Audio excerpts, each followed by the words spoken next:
episode of Fusion is brought to you by Nike, inspiring athletes around the world. Check out our stores or go online. Also brought to you by Tesla, accelerating the advent of sustainable transport, now with self-driving mode and car summoning. Check out our website at www.tesla.com. Have you ever wondered if there was more to your family than meets the eye? Stories hidden behind years of dust, ones lost in an abyss of oblivion. There's something different about these stories. They connect you to your past. So get comfortable as we dig up stories long forgotten. I'm Robin Stevens. I'm Talia Green, and this is Fusion.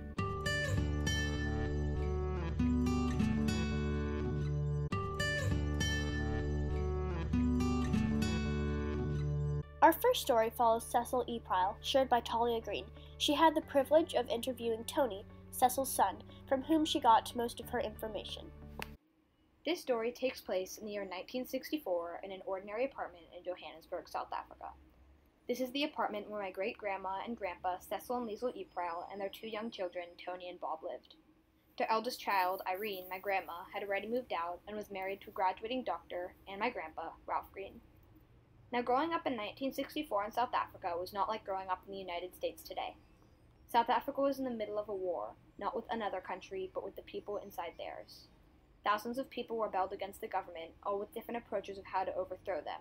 Segregation and inequality surrounded them, but particularly Cecil. Cecil was a journalist for the Golden City Post. Golden City Post was a newspaper company run by mostly black Africans, many of whom participated in the anti-apartheid movement. Cecil was editor-in-chief, and he did many interviews with key people in the anti-apartheid movement. He met with people like Nelson Mandela, who was a South African leader of the anti-apartheid movement, a key figure of his time. Lisa was a cosmetician who ran her own business. They ran regular lives, or lives as regular as they could be living in a war-torn country. But for this story, I'm not going to focus on South Africa, but more specifically the E. Prile's apartment on a cold winter day in 1964. Tony and Bob, aged 8 and 10, woke up at 5:30 in the morning to a loud banging at their apartment door. They hurried out of their rooms to find 3 police standing in their doorway. The police were there to investigate. They knew Cecil had contact with many leading figures of the anti-apartheid movement, some peaceful like Chief Albert Luthuli, but others like Nelson Mandela, who had not taken such a calm approach. Many of the people who worked under Cecil at the Golden City Post had followed Nelson Mandela in a more harmful approach, and they had reason to think he was involved as well. The 3 men sauntered in to face Liesl and Cecil, who had hastily come out of their room dressed in pajamas. Tony and Bob stood at their sides. The policemen did not hesitate. They started tearing apart the house, piece by piece. Books were thrown on the ground, chairs overturned within minutes of their arrival. Liesl stood over their shoulder. "Have you had breakfast yet this morning?" she asked. "No," the policeman responded. "Well, anyone in my apartment better have some food." Liesl headed over to the kettle and put some tea on to boil and started making breakfast in a pan. Then she told Bob and Tony to go get ready for school. Cecil excused himself from the room. Hurriedly, he ran into his bedroom. He grabbed 4 briefcases and threw papers with all of his interviews he had with people involved in the anti-apartheid movement into the briefcases. In the other room, Liesl was still busying the policeman in the kitchen with breakfast. With 4 briefcases packed with papers, Cecil ran into Tony and Bob's room, where they were getting ready for school. He thrusted the briefcases into the 2 young boys' hands and whispered, "Don't let these out of your sight today." The 2 boys nodded their head in understanding. They knew better than to ask their father if he and Liesl would be home that night. They understood he knew as well as them what would happen.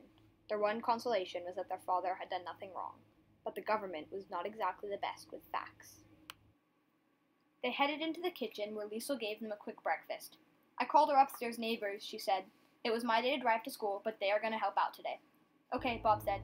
The 2 boys grabbed their briefcases and satchels they took to school every day with their lunches and books, and headed right past the police, who had busied themselves again searching the house. Cecil, still in the apartment, got ready for work and excused himself, heading out the door into his office. The police continued to search the house while Liesl waited patiently. They had no shortage of questions about if the Hebrew books had teachings of communism, and why Liesl had paid 120 Rand a month to Mr. Randall in her checkbook. Now, one thing most people loved about Liesl was her wit, and she had no shortage of it. This was one of her many examples. "Who's that money going to?" one policeman questioned. "Rent," Liesl answered. "That's a lot of money," he replied. "You're telling me," answered Liesl. They continued to search the house until 2 in the afternoon and left with their hands filled with books, papers, and anything else they had found of suspicion. At school, Tony and Bob kept the briefcases by their side the whole time. In the yard, at lunch, it was glued to them. They knew that whatever was inside mattered. Tony and Bob returned home, briefcases and satchels in hand, to find their mom there unscathed. Cecil returned home later. At dinner that night, they were all shaken up, but okay. Their house had been turned upside down, but they were safe. That's what mattered. People at Cecil's work had not been so lucky that day. Many of them had been arrested for participating in a bombing a few days before. In the end, none of the E-Prowls were arrested. Cecil was an important figure, and they would have had to have strong evidence to arrest him, and they had not found any that time. Cecil was a man who believed in peace and equality. Cecil was very close with both Chief Luthuli and Nelson Mandela. He aided both men in their movement, choices, and actions. Chief Luthuli was Africa's first Nobel Peace Prize laureate in 1960, one of the most widely known and respected African leaders of his time. Nelson Mandela was also a South African anti-apartheid leader and president of South Africa from 1994 to 1999. Chief Luthuli had been banned, and Nelson Mandela was put into jail for 27 years, both for their beliefs against apartheid. Cecil had been very lucky when the police searched the house that they did not find his connection to them. If he had, they might not have gotten off so easy. He had been very prevalent in both men's lives. Cecil also went on to write the book War and Peace in Sudan, published in 1974. Cecil passed away in 1993 and Liesl more recently in 2008. While they may no longer be with us, they will always be remembered.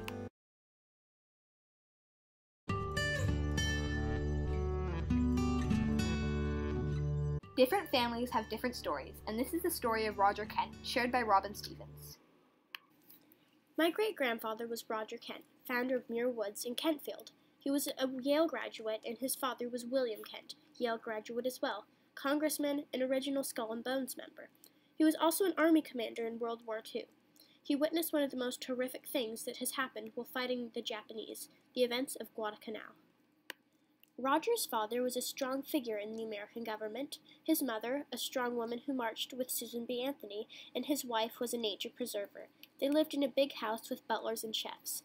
You see, wealth was never a problem for Roger and his family, though they believed that you have to earn any penny you have in life. When I was 9 years old, my dad told me this story, and I have been fascinated by it ever since.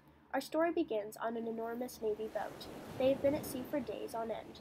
Roger was on a boat of roughly 1,000 people.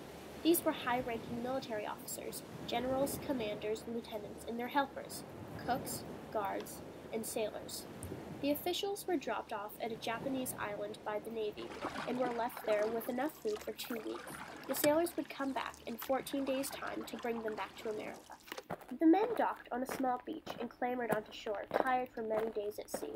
They headed towards land and set up camp, hauling all of their supplies in groups of their small rowboats. Hundreds of the boats heading into shore carried men and supplies, prepared for almost everything. Well, except for what was coming their way. Little did they know that 3,200 trained and armed Japanese soldiers were on the other side of the island. It took them about 4 days until they realized that the enemy was also on the island, but when they did, it was chaos. They fought and fought for days. Unarmed men were killed ruthlessly. They would bombard the Americans' camp and fight hand-to-hand combat to the death, with only their bare fists and knives. After about 6 days of fighting, the Americans devised a plan. The American soldiers would leave at midnight and would kill as many Japanese soldiers as they could and steal their weapons while they were sleeping. They put their plan into action, and finally, after many days and nights of ruthless bloodshed, they had finally killed all the Japanese. Once it was done, few men were left alive. Roger Kent had always been someone who believed that there should be peace in the world. He believed that war was not the answer. He grew up with activist parents who taught him to appreciate all of mankind.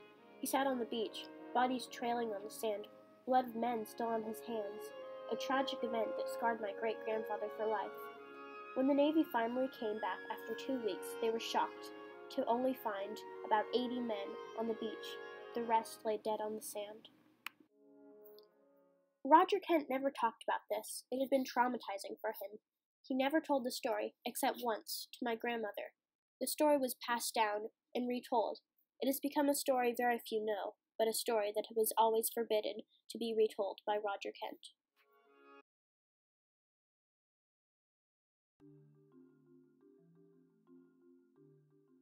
Thank you for joining us for this episode of Fusion. Please join us next week as we discover more stories that will keep you on the edge of your seat.